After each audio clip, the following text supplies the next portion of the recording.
if there wasn't already enough pressure on the Toronto Raptors to salvage their season in Game 4, according to ESPN's Adrian Wojnarowski, the Toronto Raptors will be without their second best player in this pivotal game. Um, Toronto Raptors forward Pascal Siakam is doubtful to take the court for Game 4 due to a right calf contusion. I'm reading from an article from Yardbarker. I'll put a link to the article in the description box. The impact of this is Siakam, who is 25 years old, has played a key role for Toronto this season and had taken his play even further in this postseason series against Boston. The hell are they talking about? It must have been Philly. He's averaging 23.3 points, 5.7 rebounds, and 1.7 steals per game across the first 3 games of the playoff series.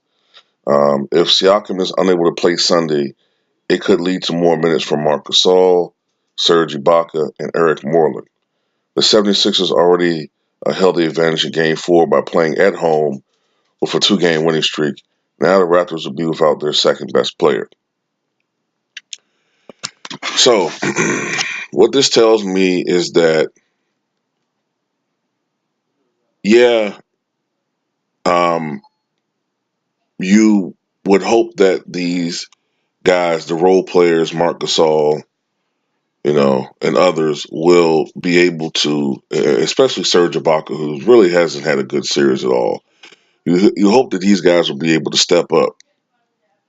You know what I'm saying? Not just with scoring, but just effort, man. Rebounding, scoring, defense. But to me, the one guy that really, really has to step up, because even Kawhi Leonard is going to have to step up a little bit more so offensively. He's going to have to shoot the ball even more. He's going to have to be even more assertive on offense. Um, and not only just assertive on offense, but maybe even crash the board a little bit more. You know what I'm saying? But or help out on that end. But the guy that really has to step up offensively now, man, it already was a given that you had to step up, but now you really have to step up, Kyle Lowry. Okay, there's no excuse, Kyle Lowry.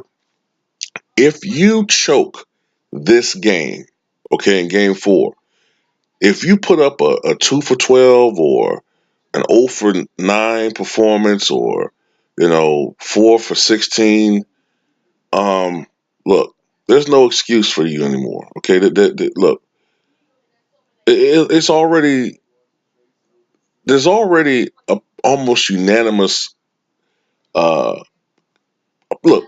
There's already a consensus opinion of you being one of the most overrated all stars or borderline all stars in NBA history. That would just cement it. Okay, uh, you have to step up offensively. If you don't, excuse me, not Portland, Jesus, Toronto has absolutely no shot at winning this series. If they go down 3 games to 1, they have absolutely no shot. Okay, this is just a very unfortunate injury, very terrible timing, man. Maybe Siakam will play, but if Adrian Wojnarowski is reporting that, then it's likely that he will not. But this is just terrible news for the Toronto Raptors, man. If they are unable to get out of the Eastern Conference semifinal round, this would have been a nearly disastrous season for them. To win, what, 50? How many games did they win this year? 58 games, I think. 57, 58 games.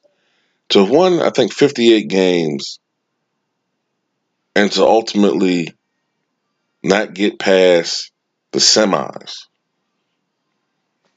I mean, what can you say? Kawhi Leonard will be gone, and this team's going to get blown up, man. It's just going to be one of the most baffling periods of time for the Raptors organization. You had this team that, for a long period of time, like a team that at least be a contender to make it to the finals, and ultimately it would be that they come up short time and time again in the postseason. I don't know. But tell me what you guys think, man. Do you think that if Pascal Siakam does not play in Game 4, will the Raptors have a shot at winning that game?